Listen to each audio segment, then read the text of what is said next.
the effect of this oil in our wetland environments will not so much be associated with this fact that it's a toxic matter, but the impact would be more of the fact that it will suffocate, as has been referred to earlier, the suffocating effects of this oil on our ecosystems. And the key here to keep in mind related to our recovery and what we're dealing with is the fact that, as already been alluded to, that this habitats, this region, is home to a large diversity of both marine organisms as well as birds and migratory waterfowl that travel in from large distant areas of the nation and also from South America. And as we work on the recovery and response of this wetland environment related to this contamination, we have to keep in mind that it is these homes that we have to keep intact so that future generations of organisms can come back and reside in this region.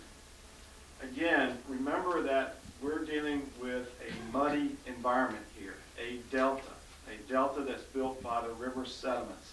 And that is a very different coastal area than you saw in Exxon Valdez, which is a rocky Arctic environment.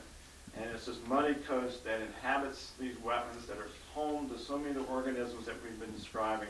There's going to be a different approach as far as cleanup and recovery. And what that means is we will have to take a very low-tech approach to recovery and cleaning up.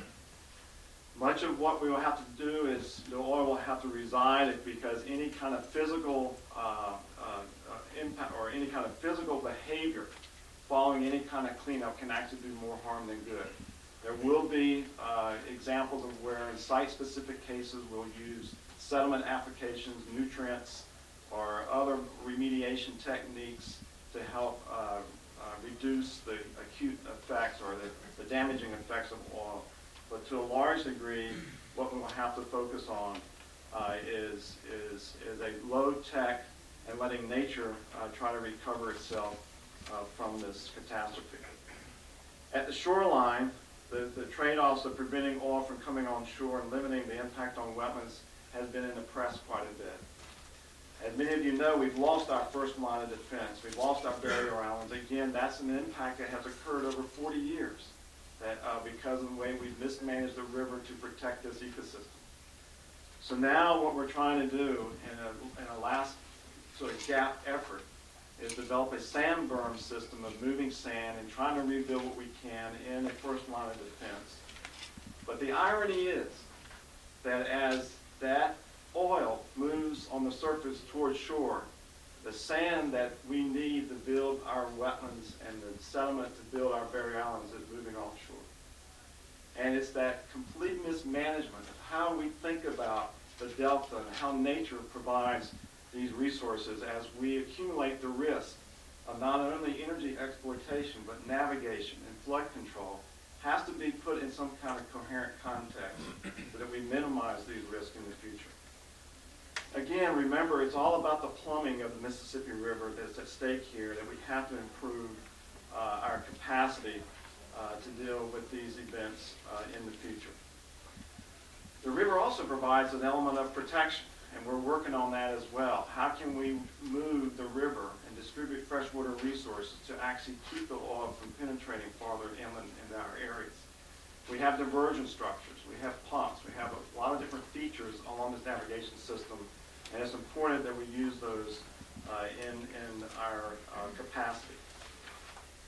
As already been alluded to, this is also a very biological and a physical and a chemical active time of the year. And I won't comment too much further on the fact that this is the young generation that's using a lot of these habitats for next year's life cycle.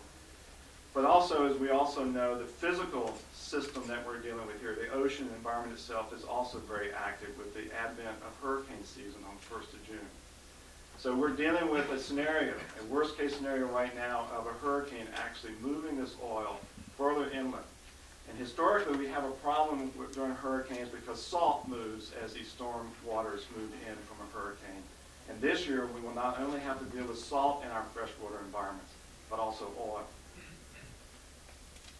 Let me, again, wrap up by saying that these risks and the kinds of impacts and the challenges of trying to find ways to remediate from this catastrophe all come back to the fundamental aspects that we're trying to manage risk, and we're trying to provide for a working coast that has national interest and significance. Again, a quarter of the domestic energy supply. The largest navigation port in the world is located in this region, and one of the largest fisheries that is found in the lower 48 states is in this one region.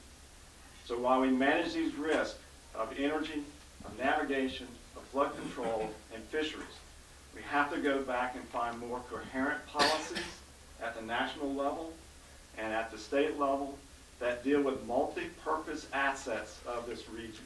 Because any further exploration of energy without some more coherent approach to the importance of nature, to what we do as a nation, is going to put us right back into the bind that we find ourselves today. And may I add, as a final comment, that all of that becomes amplified to sea level rise and climate change. Everything we do to change the behavior of this system all the mistakes that we make today in the management of this system are amplified by sea level rise. That's going to